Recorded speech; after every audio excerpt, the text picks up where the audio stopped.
Hello everyone, ahanoktada mayam puno pe kokno na krumjari mayam ngasi daily vlog oina adum hapjarage ayu ngata dai haurage bako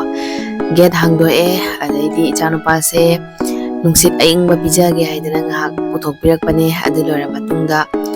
iru maithare laidu thare hojik chak ising thongge ana tawre bako adu awapadi kom khara hekpane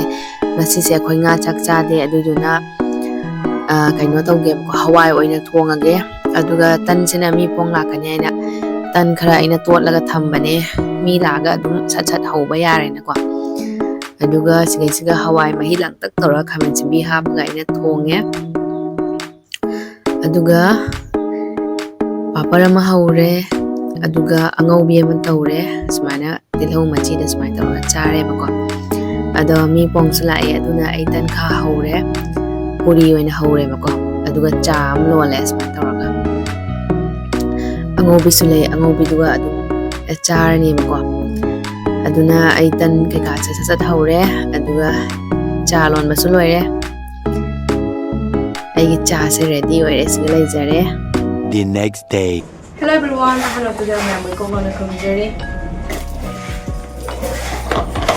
Ma'am ngasi di akhoi si chegi drawer thingoi na nga ko to ge man han low ba drawer do se ni ko ado thindu ge moi da aduga ai husband ge so phai jom ma yengake aduga yum rom da so adum chatlo ni ba ko adugi vlog macha ma dum hapcharake ai husband handrik lotion dai tawre ba ko adudi vlog to mathang adum hapcharake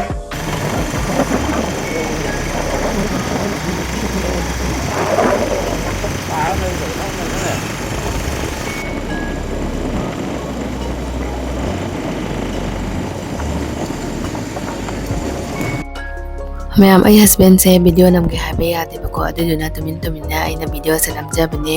mama jum jawdore acha pochu laire bako adu jum jawra adum yagala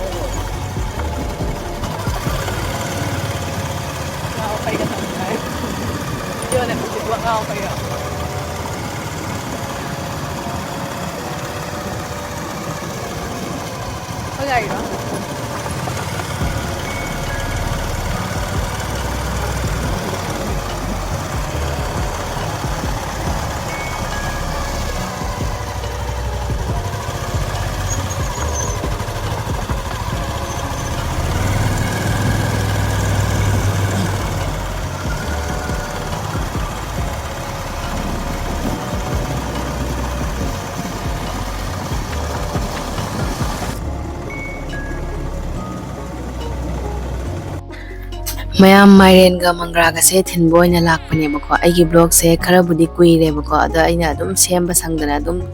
laiba blog ne ado ngasi di hapchare aduga mayam ai hujik ai husband gi phaijom laiba chattoine phaijom laiba loraga mok bazar da changaga bazar dagi hinjang na pi nga chak adum leiraga jumda adum hallane bako adodi mayam yengminara se ha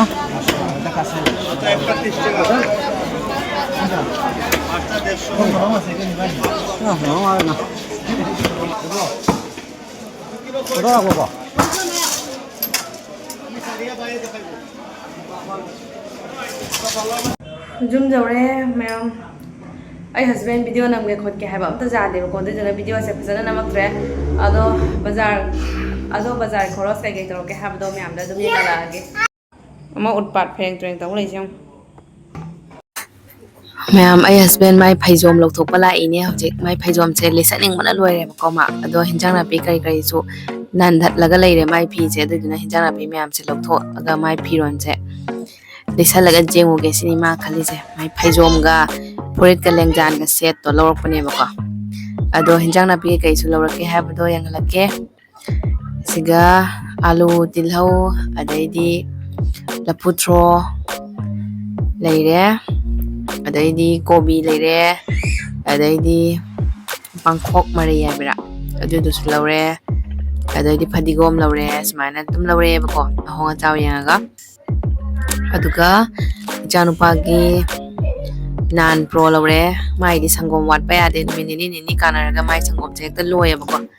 aduna sangom lore mama gi hindak lore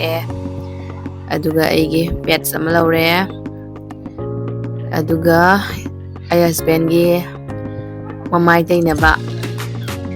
glow handsome haibana si lawre aigi bindi lawre nail polish lawre ama maroon color se ayam pamjai ba ko adai Venus lawre adai white tone am lawre mamai tai na powder loigre na adai free da asai siga lupa manga ra tara ra haningai lekte na chocolate ama hapchale adai siga watin do ai ichana pa jam pam ko adu jana mai watin lawbire rice cake sina ai husband se rice cake yam pamjai ba ko adu jana rice cake am lawre aduga bori ani khak lawre hinjang chaningai leitraka na bori thongba dum chage na aduga siga ngari am lawre ngari je moina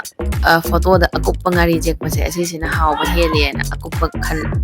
sobi jek pase asi sina lawre ko aduga nga dana ilisa oina lawre ai husband ilisa am pame ba ko aduna ilisa oina lawre me am sigiri swice ga loisalage bye bye